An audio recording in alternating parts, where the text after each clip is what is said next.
All right, welcome to Leadership Team, everyone. First off, congratulations. You've earned your promotions, you've secured those nice corner offices, and you've consistently hit your targets to get here. But as you step into this new echelon of management, I'm going to need you to leave your comfort zones right at the door. You see, way too many newly promoted executives fall into a super predictable trap.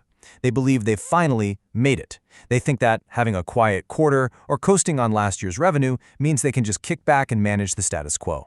Well, let me be the first to tell you, peacetime in business is a dangerous illusion. If you're comfortable right now, you are absolutely about to be blindsided.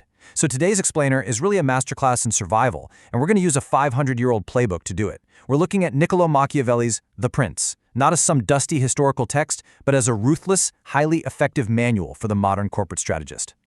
Okay, so here's our roadmap for this explainer. We're going to cover the illusion of peacetime, what it actually means to be an always-on strategist, why you literally have to reside in your market, how to diagnose early market fevers, a stark warning from a 16th century startup failure, and then we'll wrap up with a competitive checklist for you to take back to your divisions. All right, diving right in. Section 1, The Illusion of Peacetime. In Chapter 14, Machiavelli hits us with this gem. He states that a leader should have no other aim or thought than war and its rules. Now, obviously, I want you to explicitly translate his concept of war into our modern mandate for relentless competitive strategy. For us, war is aggressively capturing market share. It's pushing product innovation before your current line becomes totally obsolete. It's fighting tooth and nail for customer retention and keeping your top-tier talent. Because if you're spending your energy on internal office politics, or if you're just coasting on last year's profit margins, you are completely abandoning your primary duty.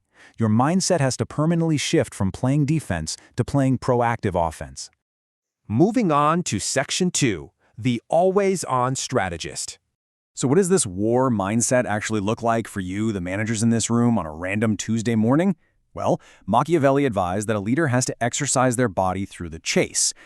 Learning the landscape, the mountains, and the valleys.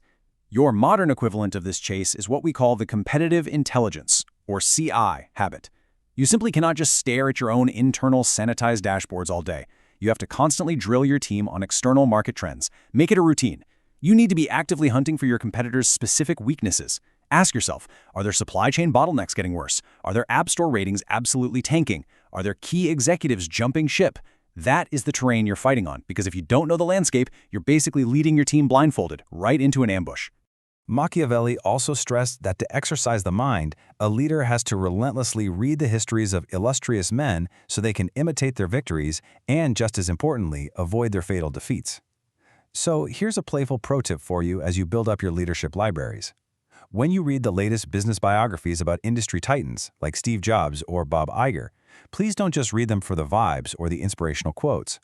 Read them to steal the exact strategic moves that actually worked. Reverse engineer their successful campaigns to prep for your own. And critically, study their catastrophic mistakes to make absolutely sure your division avoids a Chapter 11 bankruptcy filing down the road.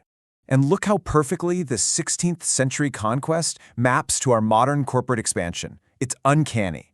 Machiavelli details the absolute necessity of going into a newly conquered province and dealing with the deep friction of mixed customs and divided loyalties.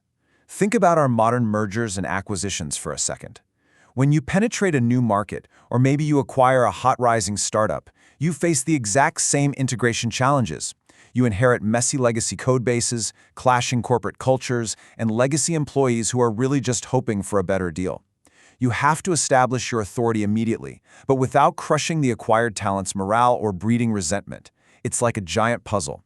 The mechanics of successfully taking over a new territory haven't changed in 500 years. Only the weapons and the terminology have. All right, Section 3, Residing in your market, the duty of proximity. This is a critical operational rule straight from Chapter 3 of the source text. You simply cannot rule your division from an isolated ivory tower or a corner office in a totally different time zone. Machiavelli noted that when a ruler actually goes to live in a newly acquired territory, their position is infinitely more secure. Why? Because if one is on the spot, disorders are seen exactly as they spring up.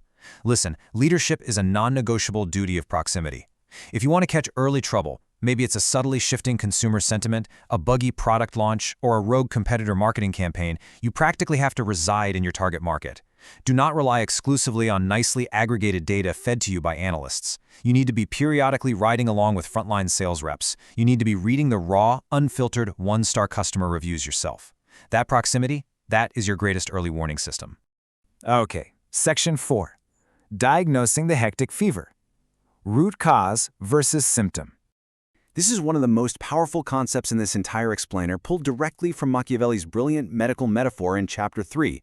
I really want you to ask yourselves honestly right now regarding your own divisions. Are you passively waiting for problems to become so massive and obvious that they land on your desk with a giant thud? Or are you proactively hunting for the root cause? Are you just treating the superficial symptom, or are you actually curing the underlying disease?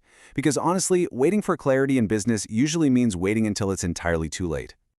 So, Machiavelli compares affairs of state to a condition physicians call the hectic fever. Now, in the early stages of a market problem, let's say a really slight, almost imperceptible dip in user engagement, or a very subtle shift in a competitor's pricing model, it is incredibly hard to detect, right? But it is very easy to cure. A minor adjustment is usually all it takes.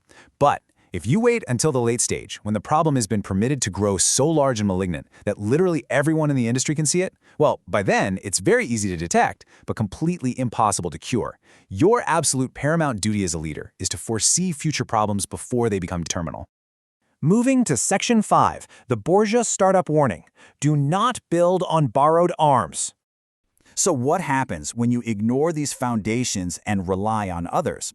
Well, Chapter 7 gives us a cautionary historical tale about the catastrophic danger of relying on borrowed foundations. This timeline maps the meteoric rise and spectacular fall of Cesar Borgia, and it maps perfectly onto a modern tech startup crash. In year 1, Borgia acquired his state entirely through the overwhelming power of his father, Pope Alexander VI. In modern terms, think of the Pope as the ultimate Series A lead investor, providing a massive injection of cheap VC cash to a startup that basically has zero real product-market fit. In year 2, Borgia expands rapidly using borrowed French troops, just like a modern company scaling recklessly on rented AWS infrastructure and outsourced white-labeled tech. But then year 4 hits, sudden crisis. His father dies, taking all that capital with him, and Borgia falls deathly ill. The macroeconomic market suddenly shifts, and by year 5, because his foundation wasn't built on his own strength or his own proprietary technology, the entire enterprise completely collapses. The lesson here is brutal, but necessary. Do not build your corporate empires on borrowed arms. You must build your own capabilities and own your core competencies. Finally, Section 6, the Prince's Competitive Checklist, the Actionable Playbook. Look, theory is completely useless without direct application. Let's close this session by equipping you with an actionable playbook to take back to your management teams today. Here is your 4-step Prince-style plan for proactive management. Step 1. Drill your team on market trends relentlessly until it becomes absolute muscle memory. Step 2. Actively hunt for competitor weaknesses. Don't just admire their strengths or cower at their market cap. Step 3. Reside in your market to catch those early disorders exactly as they spring up on the front lines. And Step 4. Study the playbooks of industry titans. Imitate their calculated victories, and ruthlessly learn from their devastating defeats. Lastly, I need you to immediately measure your divisions against this checklist of early warning signs of market decline. If you are experiencing a loss of proximity to your raw customer feedback, if you're overly reliant on borrowed tech or external capital, if you are ignoring the subtle, early-stage symptoms of that hectic fever, or if you're feeling a dangerous sense of complacency just because it feels like peacetime, you are in the danger zone. If you check even one of these boxes today, you have immediate work to do the second you leave this room. So, I'm going to leave you with one final thought to take into your next major strategy meeting. What incurable market fevers are brewing in your blind spots right now? Seriously, think about it. Do not wait for the symptoms to become obvious. Get out there, reside in your market, and start the chase. Good luck, everyone.